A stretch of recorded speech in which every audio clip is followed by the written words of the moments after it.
So thank you for coming to talk to us today. And Annette, you've been the Member of Parliament for North Poole and Mid Dorset for over a decade now. And how would you summarise your experiences in the role? Well, it's been an amazing honour and privilege. It's very difficult to actually to put into words what a privilege it is to be a Member of Parliament. You have access to so many exciting things, and I always say perhaps the very best thing for me is the power of my headed paper. A constituent can come to me possibly with a very long-standing problem and haven't been able to get help anywhere else, and then a fairly simple letter on my headed paper actually takes that problem to the top of the pile on somebody's desk. Doesn't necessarily solve it, but you get an answer, and that's really important for people. Yes. What would you say you're most proud of having achieved in your time so far in office? There's lots of individual things, I think, over the time. Early on, I managed to campaign for a medal for people who'd been out in the Suez Canal prior to actually the main event out there, 1953 to 54, I think it was. And I was fairly newly elected at the time, and I just jumped in with both feet and did things I'd never do today, demanding meetings here, there and everywhere. And eventually, as a consequence of that, there was a special meeting of the Honours, Medals and Decorations Subcommittee, and I found myself amongst all these eminent retired servicemen and historians as to whether the medal should be awarded, and finally it was, which was very exciting. That's excellent. And of course, in the new year, you were awarded an OBE. And how did you feel about that? I felt, again, very, very proud, but I don't really feel that it's an OBE for me, because I've only been able to do the work that I have done because I'm supported by so many other people, and people who put their trust in me to re-elect me. So I feel it belongs to the whole of Mid Dorset and North Poole. In fact, I went to the palace yesterday to collect it. Oh, excellent. So you're a very vocal supporter of environmental issues. I mean, only recently you called on Japan to cease its commercial whaling programme. You're also a member of the Bee Cause programme, which is setting out to examine the decline of UK bees. And you've also worked very hard to preserve the green belt. Why do you think it's important to campaign for environmental issues? Well, I shall throw this back on you as you're relatively young. I'm actually really, really concerned that such a small proportion of under 25-year-olds vote. And I feel that of all generations, you should be voting because it's your environment that needs protecting for the future. And clearly, the older people who do go out and vote, it's not in their direct interest to protect the environment for future generations. Right. I'm really concerned about what it's going to be like for my granddaughter. So feel very, very passionate about this, but I'd really like to get as many young people involved in politics as I can to fight harder for the big issue for them. Right.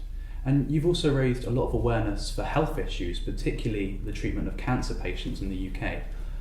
What sort of steps would you like to see taken for healthcare in the future in the country? Oh, well, it's a very big question, if I might say. There's a lot of improvements that we need to make, and clearly because resources are scarcer than they've ever been, and yet we come up with more drugs, more treatments, so the demand on resources becomes greater and greater.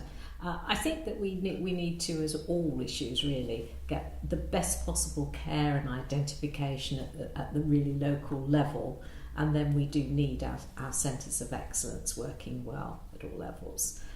An issue I'm involved in at the moment is actually looking at breast cancer treatment for over 70-year-olds.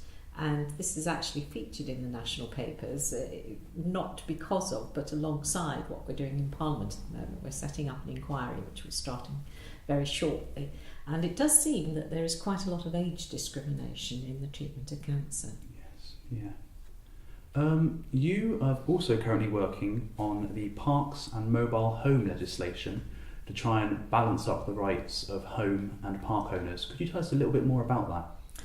Well, this came as a constituency issue in the first place, and this is my favourite bit of being an MP. You find an issue in the constituency, you can't solve it locally, so you take it to Parliament, and now over the space of 4 years of intense campaigning in Parliament using every parliamentary procedure possible. The legislation has just passed through both houses, which is incredible. The main problem that I was actually interested in addressing was what's known as sale blocking. And the situation is, at this point in time still, because the legislation's passed but not enacted, is that if somebody who's bought a park home on a site, if they want to sell it, in principle they can sell it through an estate agent, but the site owner has the right to meet the potential purchaser, and one can see arguments for that, in fact. But what has happened in quite widespread across the country really on particular sites is that the site owner has interfered, put the purchaser off, and so something that might have been up for sale for £150,000, all the prospective purchasers are put off, and then the site owner comes back and says, "Oh, I'll give you £15,000 for it." Isn't that terrible?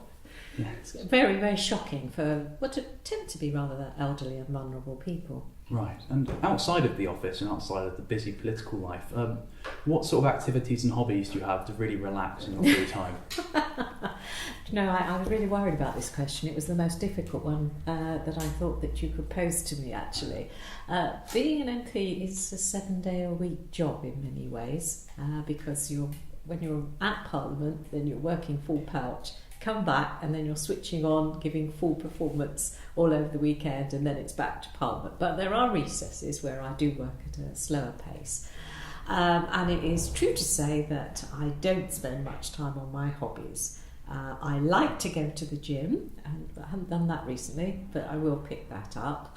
I do go shopping a lot, but then that of course is my concern for the state of the local economy, as you'd be aware. And I have a granddaughter who's probably my biggest interest now. Excellent.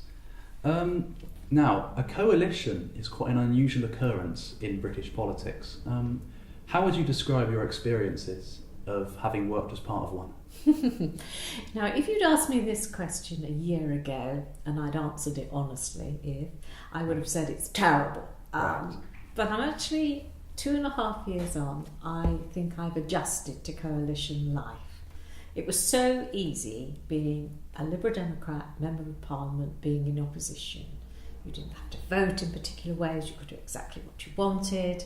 Being in government means that you have to be a lot more disciplined. Being in coalition is that you're negotiating to get your policy rather than the other parties, or you're trying to trim the other party's policy down. And we only have 57 MPs, so that's a bit rough. And I'm also to the left of the Liberal Democrats, so I find the particular coalition quite hard on welfare issues, for example. Yeah. Really hard, tears me apart. Being loyal to my party, but being loyal to myself and my constituents. But halfway through, and I look back, the Liberal Democrats as a party have made real achievements.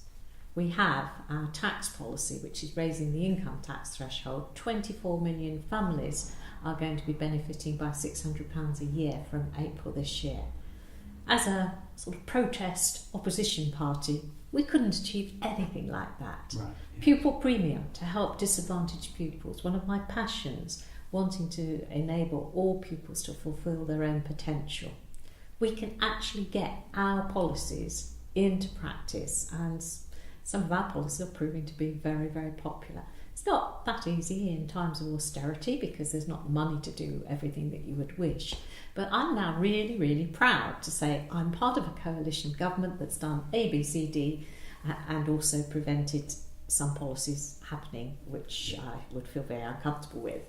And what other plans do you have for the rest of the political idea? Any interesting stuff in the pipeline?